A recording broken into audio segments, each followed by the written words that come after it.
नहीं, हमने कल दिल्ली की जनता को धन्यवाद दिया है इसके लिए। अब दिल्ली की जनता ने बदलाव के लिए वोट दिया है, माननीय प्रधानमंत्री श्रीमान नरेंद्र मोदी के नेतृत्व के साथ चलने के लिए वोट दिया है।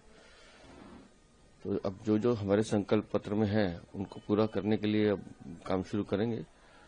और कल माननीय प्रधानमंत्री जी ने भी कहा है कि हम सबको अब दिल्ली को विकसित राजधानी बनाने के लिए काम करना है, तो उस दिशा में काम करना है।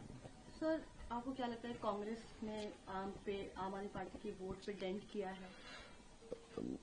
हम इसे डेंट नहीं मानते। दोनों पार्टी अपने अपने वर्चस्व की लड़ाई लड़ रही हैं और राजनीतिक क्षेत्र में हर पार्टी को अधिकार है चुनाव लड़ने का।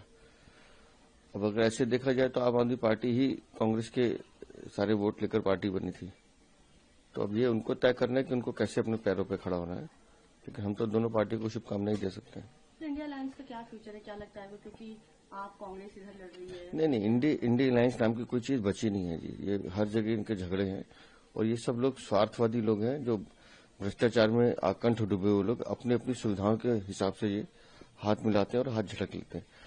अब ये गठबंधन ऐसा गठबंधन नहीं है, ये अलग अलग राज्यों के हिसाब से चुनाव लड़ता है। तो मुझे लगता है ये मौकाप्रस्त लोग हैं, इन पर बहुत ज्यादा चिंता नहीं करनी चाहिए।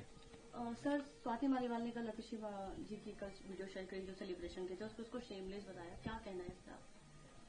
अब एक महिला ने दूसरे महिला के लिए टिप्पणी की, मुझे नहीं बोलना चाहिए, लेकिन आतिशी मारलेना को इस बार का एक बार आत्मचिंतन करना चाहिए कि जब उनकी पार्टी के मुखिया और बड़े बड़े धुरंधर जिनको वो अपना नेता मानती हैं वो सब चुनाव हार गए, उसके बाद कितना सेलिब्रेशन करना और किस बात का सेलिब्रेशन करना ये उनको सोचना चाहिए। कल संदीप दीक्षित जी ने भी परवेश शर्मा जी को ट्वीट करके बधाइयां दी कि वो इस कॉन्स्टिट्यूंसी से जीते, तो एक तरह से कहीं न कहीं वो भी चीज की सराहना कर रहे हैं, तो क्या कहना है? नहीं, हमारे जितने भी प्रत्याशी जीते हैं और जो नहीं भी जीत पाए, लेकिन हम 70 लोगों ने बहुत मेहनत और ईमानदारी से चुनाव लड़ा है।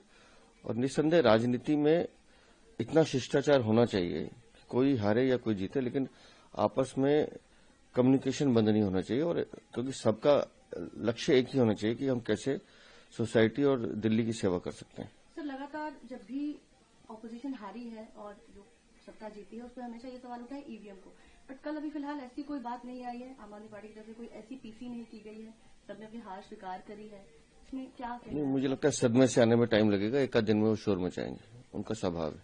प्रधानमंत्री जी ने कल शाम को बीजेपी मुख्यालय में जो लोगों को एड्रेस किया आप सभी के सामने, और उन्होंने ये बात कही कि जो सीएजी की जो रिपोर्ट है वो दिल्ली असेंबली से पहले होगा। ये हम अपनी चुनावी रैली में भी कह चुके थे कि जैसे ही पहली कैबिनेट की बैठक होगी 14 सीएजी की जो रिपोर्ट है वो विधानसभा पटल पर रखी जाएंगी और जितने भी घोटाले हुए हैं उन घोटालों की जांच के लिए एसआईटी का गठन भी किया जाएगा। सर, गवर्नमेंट कब तक फॉर्म होगी, विधायक दल की मीटिंग और सीएम फेस किसको हम मान सकते हैं? अब ये निर्णय तो हमारे केंद्रीय नेतृत्व को करना है और मुझे लगता है हमारे लिए ये प्रश्न बेमानी है, क्योंकि अब हमारा सबका फोकस विकास के लिए है, दिल्ली को कैसे बेहतर बनाना उस दिशा में काम करेंगे।